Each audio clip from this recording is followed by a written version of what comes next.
મિત્રો આજે આપણે વાત કરવાના છીએ ઈ નિર્માણ કાર્ડ યોજના વિશે, જેમાં 6,44,500 રૂપિયા સુધીની સરકારી સહાય તમને મળવાપાત્ર છે. મિત્રો આના ઓનલાઈન ફોર્મ ભરાઈ રહ્યા છે. ઈ નિર્માણ કાર્ડ માટે ઓનલાઈન ફોર્મ કઈ રીતે ભરવું એના વિશે આપણે પહેલા જ વિડીયો બનાવેલો છે. ડિસ્ક્રિપ્શનમાં તમને એની લિંક પણ મળી જશે, ત્યાંથી તમે ઓનલાઈન અરજી કરી શકો છો. ફોર્મ ભરવા માટે કયા ડોક્યુમેન્ટની જરૂર પડશે એ તમામ વિગત તમને આ વિડીયોની અંદર આપવામાં આવશે, તો વિડીયોને પૂરો જોવા વિનંતી. જો તમને વિડીયો ગમે તો લાઈક કરજો, તમારા મિત્રો સુધી શેર કરજો અને ચેનલને સબસ્ક્રાઇબ કરી લેજો, જેથી આવી કોઈ પણ માહિતી આપ સુધી પહોંચતી રહે. તો ચાલો શરૂ કરીએ. મિત્રો વાત કરીશું સૌપ્રથમ ઈ નિર્માણ કાર્ડની પાત્રતા શું રહેશે. તો 18 થી 60 વર્ષની વય મર્યાદા વાળા તમામ લોકો છે એ આનો ઉપયોગ કરી શકે છે. છેલ્લા 12 માસમાં 90 દિવસ બાંધકામ શ્રમિક તરીકે તમે કામગીરી કરેલી હોવી જોઈએ. હવે મિત્રો આ જે ઈ નિર્માણ કાર્ડ છે એ જે લોકો બાંધકામ સાથે સંકળાયેલા છે તો એમને જ લાગુ પડશે. નોંધણીની પ્રક્રિયાની વાત કરીએ તો ઈ નિર્માણ મોબાઈલ એપ્લિકેશનથી તમે રજીસ્ટ્રેશન કરી શકો છો, અથવા તો મિત્રો અહીંયા એક વેબસાઇટ આપેલી છે www.enirman.bocw.gujarat.gov.in. આ વેબસાઇટ ઉપરથી તમે મફત સ્વ નોંધણી એટલે કે જાતે જ નોંધણી છે એ કરાવી શકો છો. આપની નજીકના કોઈ કોમન સર્વિસ સેન્ટર એટલે કે CSC સેન્ટર હોય અથવા તો ઈ ગ્રામ કેન્દ્ર પર પણ તમે નોંધણી છે એ કરાવી શકો છો. ત્યાં પણ તમને ફોર્મ છે એ ભરી આપવામાં આવશે. નોંધણીના ફાયદાની વાત કરીએ તો બોર્ડ દ્વારા અમલમાં મૂકવામાં આવેલા તમામ કલ્યાણકારી યોજનાઓના લાભ નોંધાયેલા બાંધકામ શ્રમિકોને મળવાપાત્ર થાય છે.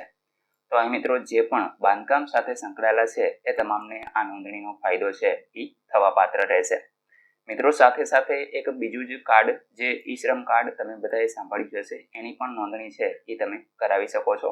એ પણ મિત્રો એક શ્રમ કાર્ડ તરીકે એટલે કે જે કામકાજ કરતા હોય એની સાથે જ સંકળાયેલું છે, શ્રમિકો સાથે જ સંકળાયેલું છે, જેમાં આકસ્મિક મૃત્યુ અથવા તો કાયમી અપંગતાના કિસ્સાની અંદર 1 વર્ષ માટે તમને 2 લાખ રૂપિયાની સહાય છે એ આપવામાં આવે છે. જો આંશિક અપંગતા થાય તો 1 વર્ષ માટે તમને 1 લાખ રૂપિયાની સહાય છે એ મળવાપાત્ર છે. એટલે કે મિત્રો તમે માની લો કે કોઈ જગ્યાએ કામ કરો છો અને તમારો અકસ્માતે મૃત્યુ થાય છે તો તમારા પરિવારને 2 લાખની સહાય છે એ આપવામાં આવે છે. અને જો કાયમી અપંગતા એટલે કે હાથ કે પગ કે કંઈ પણ અંગ છે એ કપાઈ જાય છે, કાયમી માટે અપંગતા આવે તો એમને 1 લાખ રૂપિયાની સહાય છે એ મળવાપાત્ર થશે. તો મિત્રો એના માટે તમારે ઈ શ્રમ કાર્ડ નોંધણી પણ કરાવવી જરૂરી છે. અહીં મિત્રો તમારે ઈ શ્રમ કાર્ડ કઢાવવું હોય તો એના માટે મિત્રો તમે ઈ શ્રમ કાર્ડ પણ અવશ્ય એપ્લાય કરી દેજો. તમે જાતે જ એ કરાવી શકો છો. એનો પણ વિડીયો આપણે પહેલા જ બનાવેલો છે. ડિસ્ક્રિપ્શનમાં તમને એની પણ લિંક મળી જશે. એ જોઈ અને તમે જાતે જ ઈ શ્રમ કાર્ડ પણ ઓનલાઈન એપ્લાય કરી શકો છો. આ મિત્રો આની નોંધણી છે એ કઈ રીતે કરશો તો કે મોબાઈલ એપ્લિકેશનમાં eshram.gov.in પર જઈ તમે જાતે જ નોંધણી કરી શકો છો.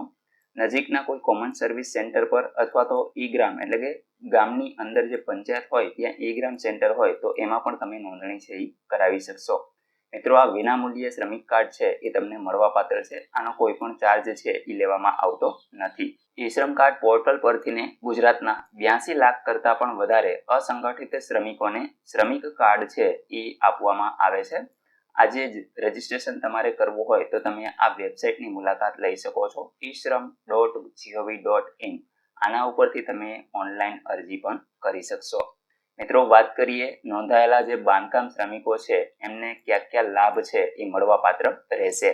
તો અહીં મિત્રો તમે જોઈ શકો છો કે નોંધાયેલા જે મહિલા બાંધકામ શ્રમિકોને પ્રથમ 2 પ્રસૂતિની મર્યાદામાં પ્રત્યેક પ્રસૂતિ માટે 27,500 રૂપિયાની સહાય છે એ આપવામાં આવશે.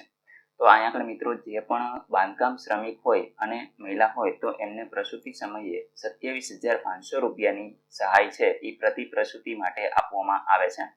ત્યાર પછી મિત્રો જે ધન્વંતરી રથ દ્વારા મફત આરોગ્ય તપાસ છે એ પણ એની સુવિધા લઈ શકે છે.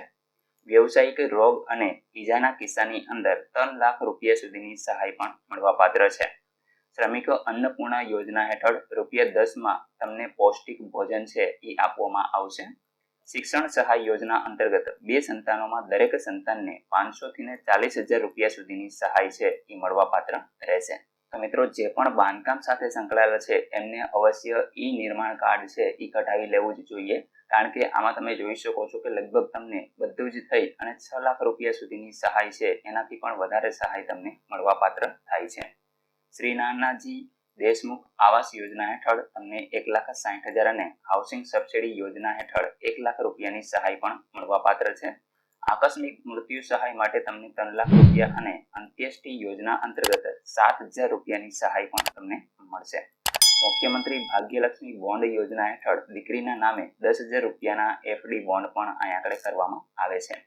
સ્થળાંતર કરતા જે બાંધકામ શ્રમિકો છે એમના બાળકો માટે શ્રમિકના વતનમાં જ હોસ્ટેલની સુવિધા પણ આપવામાં આવે છે. એટલે કે મિત્રો, જો અહીંયા આગળ તમે બાંધકામ સાથે સંકળાયેલા હો અને તમારા બાળકને ભણવામાં કોઈ પણ મુશ્કેલી આવતી હોય અથવા તો તમારે ઘણી અહીંયા ચેન્જ કરવું પડે, કોઈ પણ જગ્યાએ કામ કરવા માટે તમારે ફેરફાર કરવા પડે, તો એ જગ્યાએ જ તમારા બાળકને છે હોસ્ટેલની સુવિધા પણ પૂરી પાડવામાં આવે છે. તો મિત્રો, અહીં નિર્માણ કાર્ડના ઘણા બધા ફાયદા છે. તમે જોઈ શકો છો કે લગભગ 6,44,000 થી પણ વધારે તમને અહીંયા આગળ સહાય છે એ સરકાર દ્વારા આપવામાં આવે છે.